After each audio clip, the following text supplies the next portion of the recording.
Assalamualaikum warahmatullahi wabarakatuh. Perkenalkan, nama saya Putri Nuzulia Anjani dari kelas 2B, jurusan D3 Analis Kesehatan dari Universitas MH Tamrin. Izinkan saya di sini untuk menyampaikan penjelasan tentang materi saya, yaitu gaya hidup konsumtif. Yang pertama, saya akan menjelaskan tentang pengertian. Pengertian gaya hidup konsumtif adalah sebuah tindakan menggunakan suatu produk secara tidak tuntas. Hal ini berarti bahwa belum habis suatu produk yang digunakan, seseorang telah menggunakan produk lain dengan fungsi yang sama. Selanjutnya, ada beberapa contoh produk yang masuk ke dalam gaya hidup konsumtif ini. Biasanya adalah yang pertama ada pakaian, sepatu, aksesoris, dan tas. Penyebab gaya hidup konsumtif yaitu ketika kamu memiliki rasa gengsi yang tinggi. Rasa gengsi ini pun yang akhirnya akan mendorong kamu untuk bersifat konsumtif agar kamu dapat terlihat mampu dalam pandangan orang lain. Lalu terdapat dampak positif. Gaya hidup konsumtif yang terjadi secara terus-menerus bisa menjadikan seseorang berperilaku konsumerisme. Konsumerisme adalah sebuah ideologi bagi seseorang yang melakukan gaya hidup konsumtif tanpa sadar dan berkelanjutan. Ada beberapa dampak positif konsumerisme, diantaranya yaitu yang pertama, mendorong pertumbuhan ekonomi. Yang kedua, meningkatkan kreativitas dan inovasi. Yang ketiga, mendorong banyaknya pekerja lepas dan wirausaha. Yang keempat, konsumen diberikan banyak pilihan.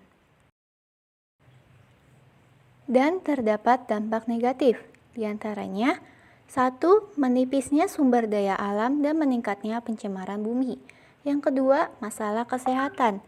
Yang ketiga, ketidakseimbangan ekologis. Yang keempat, tidak memenuhi kebutuhan.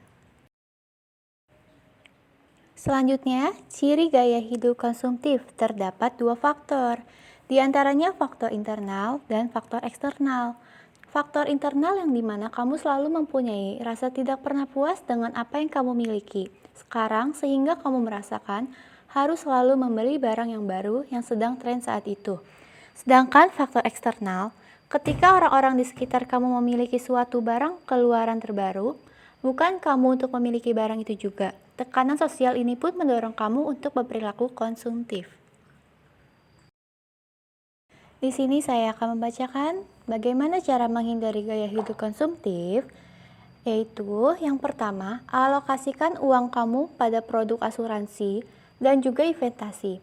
Asuransi dan investasi merupakan tabungan yang dapat bermanfaat bagi kamu di masa depan.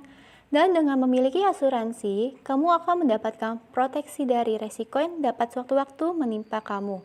Yang kedua, buang jauh-jauh rasa gengsi yang kamu miliki. Tanamkan pemikiran bahwa kamu tidak harus selalu punya apa yang orang lain punya. Hiduplah dengan bijak dan kelola keuanganmu secara cermat, tanpa harus melihat orang lain. Jika kamu merasa bahwa orang-orang di sekitar kamu membawa pengaruh buruk, kamu harus mencari lingkungan pertemanan baru yang lebih positif. Sekian penyampaian materi saya pada hari ini. Kurang lebihnya mohon maaf. Wassalamualaikum warahmatullahi wabarakatuh. Terima kasih.